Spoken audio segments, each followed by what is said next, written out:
Good evening. So আমার ওপিডিতে যে কোশ্চেনটা আমি সবচেয়ে বেশি শুনতে পাই সেটা হয়েছে যে ম্যাডাম আমার ক্রনিক কিডনি ডিজিজ আছে বা আমার অন্য কোনো একটা কিডনির সমস্যা আছে, আমি কি প্রোটিন খেতে পারবো বা আমি কি প্রোটিন খেতে পারবো না। আর নেক্সট কোশ্চেনটা থাকে যদি আমি প্রোটিন খেতে পারি এক্স্যাক্টলি কোন প্রোটিনটা খাবো এবং কতটুকু পরিমাণে খাবো।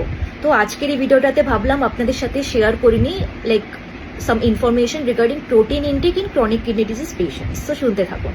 প্রথমত হলো কোয়ান্টিটি অফ প্রোটিন। তো একজন chronic kidney disease patient 0.8 milligram per KG body weight অব্দি প্রোটিন খেতে পারবেন। ডায়ালিসিস পেশেন্টের ক্ষেত্রে অ্যাসিড লোডটা ডায়ালিসিসের সাহায্যে বের হয়ে যায়, তাই আমাদের কোয়ান্টিটিটা আরেকটু বেশি হবে, যেমন 1.2 milligram per KG body weight ওরা খেতে পারবে প্রোটিন।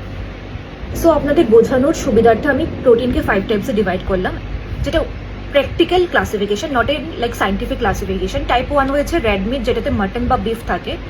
সেকেন্ড হয়েছে হোয়াইট মিট, যেটাকে আমরা ইনক্লুড করবো চিকেন এবং ফিশকে। থার্ড হবে যেমন ডিফারেন্ট ডায়েরি প্রোডাক্টস, যেখানে এগস হতে পারে, মিল্ক হতে পারে, ডিফারেন্ট লাইক মিল্ক প্রোডাক্টস যেমন মাখন, ঘি, দই, এগুলো সবগুলি পড়বে। ফোর্থ হয়েছে পালসেস বা প্ল্যান্ট প্রোটিন, বিনসগুলিকেও আমরা ইনক্লুড করবো এর মধ্যে। অ্যান্ড ফিফথে থাকবে ডিফারেন্ট নাটস, আলমন্ডস, পিনাটস, ওইগুলি। প্রথমে জেনে নিই regarding red meat. So red মিটে অ্যারাউন্ড 100 গ্রাম অফ রেড মিটে অ্যারাউন্ড 25 গ্রাম অফ প্রোটিন থাকে, বাট যেটা বেশি ডেঞ্জারাস সেটা হয়েছে যে এটাতে অতিরিক্ত পরিমাণে ফসফরাস থাকে। এছাড়া প্রোটিন লোডটা বেশি হয়, টক্সিনস প্রোডাকশন বেশি হয়, প্লাস যে অ্যাসিড লোডটা এটাও রেড মিটের জন্য বেড়ে যায়। তো আমি স্বাভাবিকভাবে বলি যে রেড মিট পারলে আপনি পুরোপুরি অ্যাভয়েড করুন। আর যদি আপনার ক্রনিক কিডনি ডিজিজ থাকে বা অ্যাটলিস্ট আপনি 15 ডেজ, 20 ডেজ বা মান্থে একবার খেতে পারেন, তার বেশি নয়। নেক্সট হলো গিয়ে হোয়াইট মিট, যেটাতে পড়ে ফিশ এবং চিকেন। ইউজুয়ালি এটাকে কনসিডার করা হয় one of the best source of protein for CKD patients.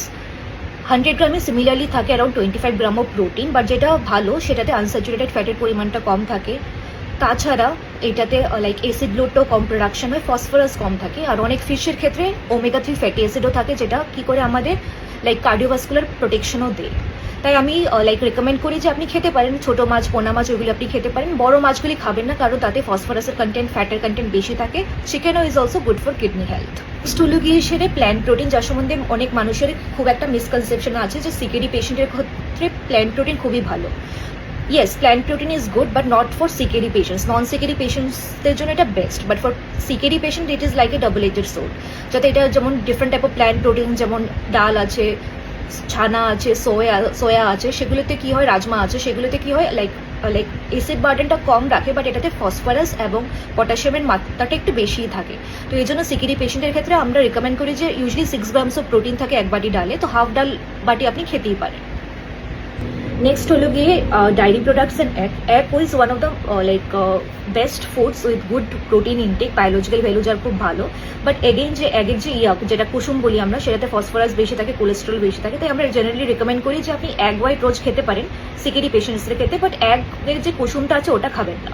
Same thing goes for other dairy products like milk, chhena, doi. Milk যেমন ক্যালসিয়াম বেশি, ফসফরাস বেশি থাকতে পারে, কোলেস্ট্রল বেশি থাকতে পারে, প্লাস ফ্লুইড ইনটেকটাও এটা বাড়ায়।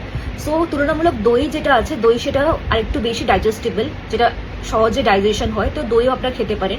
বাট সেই মানে ভাবতে লাগবে যে আমাদের পোর্শনসগুলি আমাদের খুব ভালোভাবে লিমিটেড যাতে থাকে, এরকম না যে আমি লাইক মাত্রাতিরিক্ত কোনো জিনিসই বেশি খাচ্ছি।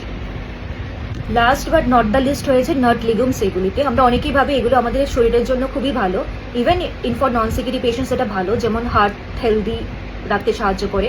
বাট এটা মনে রাখতে লাগবে যে নাট লিগুমসের ক্ষেত্রে থাকে প্রচণ্ড পরিমাণে পটাশিয়াম এবং ফসফরাস, আর ক্যালোরিও ইনটেকটাও বাড়ায়। সো সিকিডি পেশেন্টসদের আমরা যে ইউজুয়ালি রিকমেন্ড করি যে এক মুঠি আপনি লাইক নাটস নিন, এটা পুরো সপ্তাহে আপনি খান।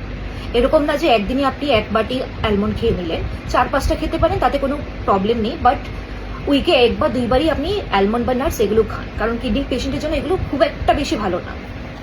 তো মোরাল অফ দ্য স্টোরি হয়েছে যে প্রোটিন আপনার কিডনির শত্রু নয়, ইনফ্যাক্ট কোনো খাবারই আপনার কিডনির শত্রু নয়, বাট আপনার জানতে লাগবে যে আপনি কোন খাবারটা খাচ্ছেন, কতটুকু পরিমাণে খাচ্ছেন এবং তাতে প্রোটিন ইনটেক বা অন্য মিনারেলসের ইনটেক কতটুকু আছে।